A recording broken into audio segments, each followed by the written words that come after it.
So, Ian, when I said, was it working, what was your answer? The pricing. Yeah.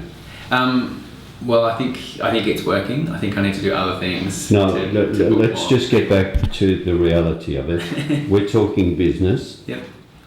Business relies on numbers. You can't think something is working. You have to know. Yeah. Or not know.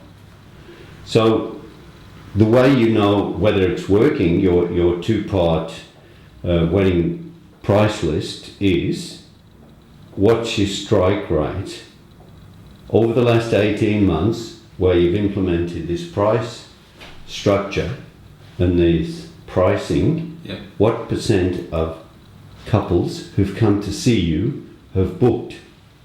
I don't think, and again that word, but it hasn't changed in that time. So I didn't change my pricing to get to increase bookings. I changed it to make it clearer, easier for me to work with, for my clients to work with, and also to give them room to upgrade and to and to customize things to their wedding. I was finding that I had packages that were just locking people into things. So my sales have changed, and I think the size of my albums have changed. And you mean they've gone up? Yeah, and people are walking away with albums that they absolutely love and that I'm really proud of, because they weren't sort of locked in and restricted. They can do whatever we like. Your structure was more open-ended then. Yeah. It allowed them to have, there was more flexibility, and they felt comfortable with that. Which it's exactly the same in terms of, like, you were always able to do whatever you wanted with your album. It just didn't sound like it. Because of the structure. Yeah. That's my theory. But when I say, so what was your strike rate? And what is your strike rate? You said it hasn't changed. I'm terrible at recording stats. This is where we're heading. Well, yeah, you haven't got stats then, No. so you don't know. No. So you have to keep a record. You should know, because if you make some changes, you want to know what effect it's having. What you're going now, you're running your business on gut feel. Yeah. Yeah, absolutely. And generally that'll be either one good or one bad client, which you remember, but overall you have to know. Yeah. I mean, one of my clients, who's been working with me a while, I sent an email and I said, how many newborns have you photographed in the last 12 months, and what's your average order, and what's your core product?